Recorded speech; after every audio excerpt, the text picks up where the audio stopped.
Welcome back to my channel Suparna's views. আজকে আবার একটা নতুন ব্লগ নিয়ে চলে এসেছি তোমাদের সাথে দেখা করতে, গল্প করতে, বক করতে, সকাল সকাল ব্রেকফাস্ট রেডি করতে করতে। আজকে ব্রেকফাস্টের মেনুতে কি রয়েছে দাঁড়াও দেখাচ্ছি, আগে তারপরে বলছি। এই দেখো, এটা হচ্ছে সাদা আলুর তরকারি। সাদা আলুর তরকারি এই কারণে বললাম, কারণ এই আলুর তরকারিটার মধ্যে আমি কোনো হলুদ ব্যবহার করি না, একটু অন্যরকমভাবে বানাই, খেতে বেশ ভালো লাগে, সবারই খুব প্রিয়। কৌশানী, কৌশিক আমার সবারই খুব প্রিয়। যাই হোক, আর তার সাথে কি আছে এই দেখো, তার সাথে আছে পরোটা। জাস্ট তাওয়াই দিয়েছি, এখন আরেকটা পাশ উল্টে একটু সেঁকে নেবো, তারপরে ভাজবো। এই দেখো, এখন সেটাতে একটু অয়েল দিয়েছি, দিয়ে ফ্রাই করছি। এইবারে ব্রেকফাস্টটা করে নেব। এখন আমি আমের আচার বার করছি, সামনেই আছে। এই দেখো, এটা এখন ব্রেকফাস্টের মেনুতে অ্যাড করছি।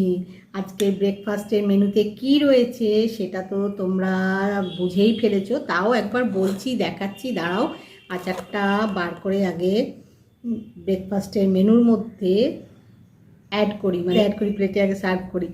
সার্ভ করা হয়ে গেছে, এই দেখো। আর আজকে ব্লগটা শুরু করেছি ব্রেকফাস্টের মেনু ঠিক করে, ব্রেকফাস্ট বানাতে বানাতে। আর যখন বানাচ্ছিলাম তখন ব্যাক ক্যামেরা করে তোমাদেরকে দেখাচ্ছিলাম, তাই তোমরা মেনুটা তো বুঝেই ফেলেছো, জেনেই গেছো। তাও আমি একবার বলে দিচ্ছি আর একবার দেখিয়েও দিচ্ছি।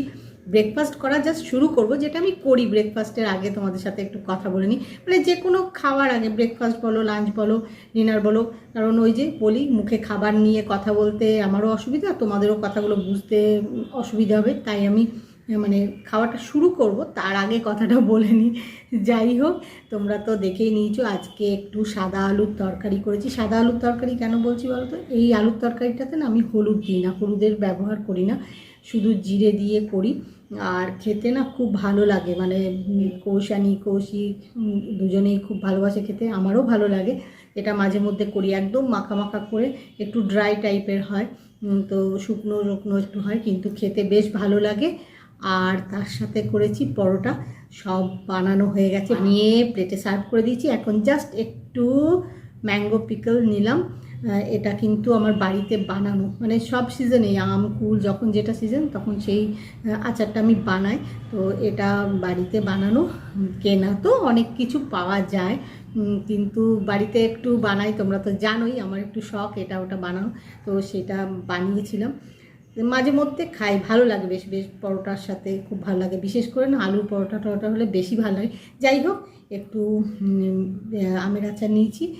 আজকে ব্রেকফাস্টের মেনু একবার বলে দিই, মুখে তো দেখে তো নিয়েইছো, একবার বলেও দিই। আজকে রয়েছে প্লেন পরোটা, মানে পরোটার মধ্যে কোনো পুরটুর কিছু দেয়া নেই, প্লেন পরোটা আর সাদা আলুর তরকারি। সঙ্গে রয়েছে আমার নিজের হাতে বানানো আমের আচার। দাঁড়াও একটু দেখিয়ে নিই, তারপরে ব্রেকফাস্টটা করে নেবো, তারপরে তোমাদের সাথে আবার কথা বলবো। দাঁড়াও দেখাই আগে। এই দেখো, এই হলো পরোটা, এই হলো সাদা আলুর তরকারি, এই যে জিরে দিয়ে করেছি বললাম, আর এইটা হলো আমার নিজের হাতে বানানো আমের আচার। এই যে দেখতে পাচ্ছ কিনা এই না, এই দেখো এটা।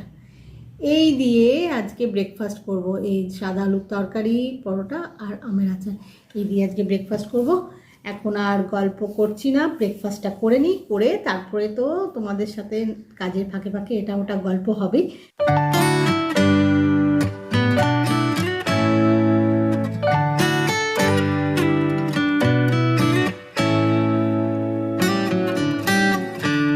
Lost in your eyes, under your spell. Oh, it's like we've always known it. লাঞ্চের প্রিপারেশান নেওয়া শুরু করে দিয়েছি। আজকে পার্শে মাছ হবে, এই দেখো।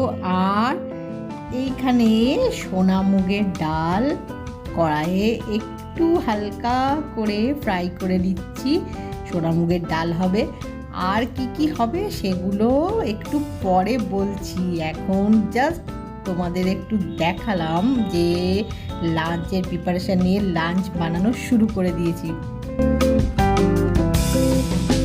সকাল থেকে এই লাঞ্চের আগে অবধি যা যা ছোট বড় মাঝারি সাইজের কাজ ছিল সব সেরে ফেলেছি, মানে মোটামুটি সেরে ফেলেছি। এখন সবচেয়ে বড় কাজ যেটা লাঞ্চের প্রিপারেশান নিয়ে লাঞ্চ বানানো, সেটা শুরু করে দিয়েছি। সেটা তোমরা বুঝেও ফেলেছো যে শুরু করে দিয়েছি, কারণ তোমাদের একটু আগে আমি পার্শে মাছ দেখাচ্ছিলাম।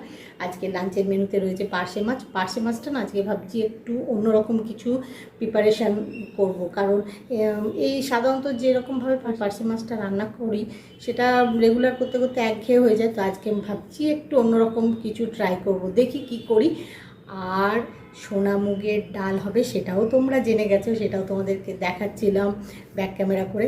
আজকে সোনা মুগের ডাল, সেটা একটু কড়াইটা গরম করে নেড়ে চেড়ে নিয়েছি। এরম করে করলে না বেশ ভালো একটা স্মেল বেরোয়, আর টেস্টটাও একদম আলাদা হয়। মানে কাঁচা মুগ ডাল রান্না করলে একরকম স্বাদ হয়, একরকম স্মেল হয়, আর সেটাই একটু নাড়াচাড়া করে নিলে কড়াই একদম অন্যরকম টেস্ট হয়, অন্যরকম একটা স্মেল বেরোয় আমার যেটা মনে হয় আর কি।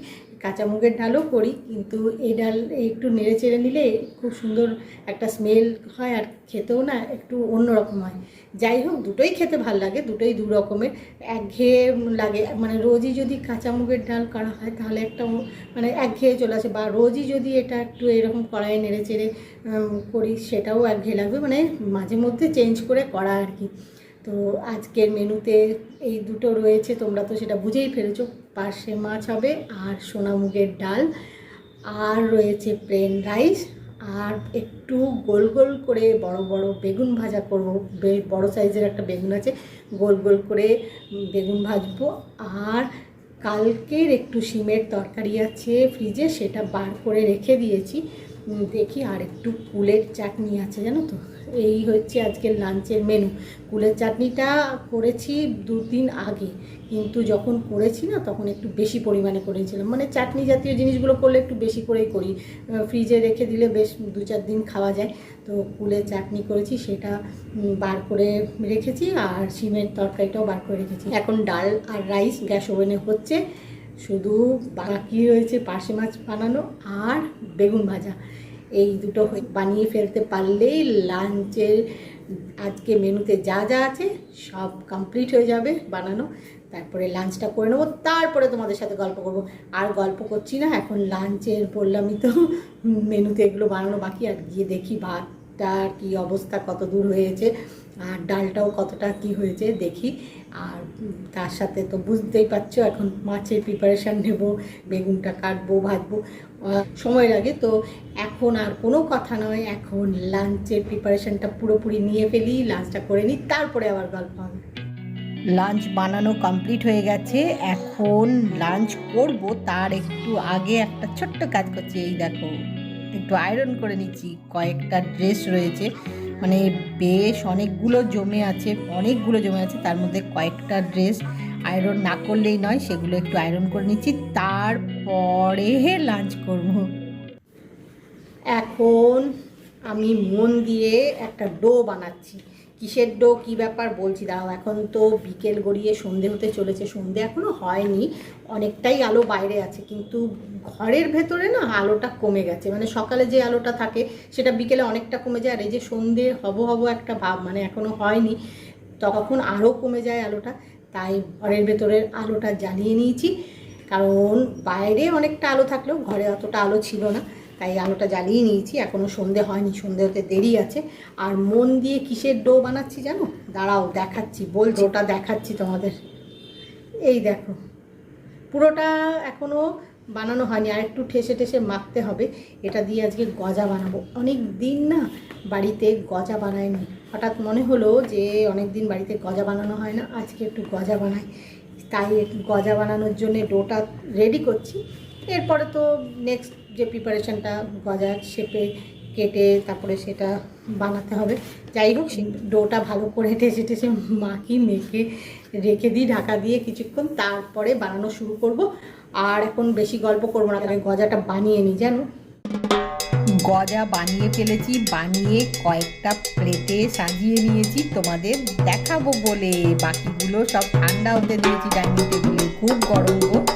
গজা বানিয়ে ফেলেছি, বানিয়ে ছোট একটা প্লেটে কয়েকটা তুলে তোমাদের ব্যাক ক্যামেরা করে দেখিয়েও দিয়েছি দেখতে কেমন হয়েছে। এক এক রকম শেপ হয়েছে, একটু ছোট বড়। আসলে হাতে কাটা তো, মেশিনে নয়, তাই শেপগুলো কোনোটা একটু ছোট বড় লম্বা হয়ে যায়। যেমনই হোক, খেতে ভালো হলেই হলো। খুব একটা খারাপ হয়নি দেখতে, কি বলো, দেখতে মোটামুটি ঠিকই আছে।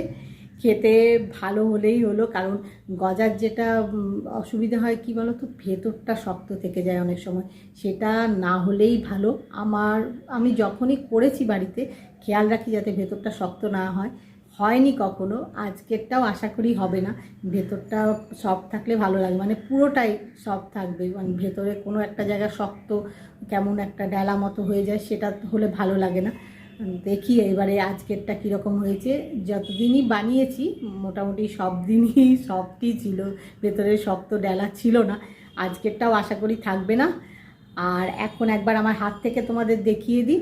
অনেকগুলো বানিয়েছি, বাকিগুলো তো সব ডাইনিং টেবিলে ঠান্ডা হচ্ছে, বেশ গরম, এগুলোও গরম আছে, তাও প্লেটে তুলে নিয়েছি কয়েকটা তোমাদের দেখাবো বলে। ব্যাক ক্যামেরা করে তো দেখেছো, এবার আমার হাতের থেকে একটু দেখো। এই দেখো, দেখতে মোটামুটি ঠিকই আছে, খেতে ভালো হলেই হলো। এই দেখো, এই যেমন এইটার শেপটা দেখছো তো, আবার এইটা দেখো একটু কেমন হয়ে গেছে, অন্য শেপ, মানে দুটো এক শেপ হয়নি। এটাই হয় জানো তো, বাড়িতে নিজে হাতে কেটে বানালে এটা হয়, মেশিনে যেরকম এক রকম সব দেখতে হয়। যাই হোক, খেতে ভালো হলেই হলো। দেখতে খুব একটা খারাপ হয়নি, কি বলো, ভালোই হয়েছে। স্মেলটাও দারুণ বেরোচ্ছে। এখন গরম আছে, বেশ ভালো গরম আছে জানো তো। এখন একটু ঠান্ডা হতে দিতে হবে, এগুলো ঠান্ডা হোক। আর ততক্ষণে আমাকে সন্ধেবেলা স্ন্যাক্সের একটা প্রিপারেশান নিতে হবে। দেখি কি বানাই জানো তো, গজা বানাতে বানাতেই না সময়টা কেটে গেছে। ঠিক করিনি যে সন্ধেবেলা স্ন্যাক্সে কী খাবো, কারণ এই গজা দিয়ে সন্ধেবেলা স্ন্যাক্স খাওয়া হবে না। এখন কিছু একটা বানাতে হবে, দেখি কি বানাই। সব দেখি বাড়িতে কি আছে, কি বানানো যায়, একটা ডিসিশান নিই। অন্যদিন বিকেলবেলায় একটা ডিসিশান নিই যে কী বানাবো, নিয়ে সন্ধেবেলার মধ্যে বানিয়ে ফেলি। আজকে তো বিকেলবেলা থেকে গজা বানানোতেই ব্যস্ত ছিলাম, তাই ডিসিশান কিছু নেওয়া হয়নি। দেখি কিছু একটা বানাবো। তাই আজকের ব্লগটা এখানেই শেষ করছি। আজকের ব্লগ যদি তোমাদের ভালো লেগে থাকে তাহলে লাইক করো, শেয়ার করো, কমেন্ট করো, সাবস্ক্রাইব অবশ্যই করবে। সাবস্ক্রাইব করতে ভুলো না কিন্তু। খুব শিগগিরই দেখা হবে নতুন একটা ব্লগে। Bye bye.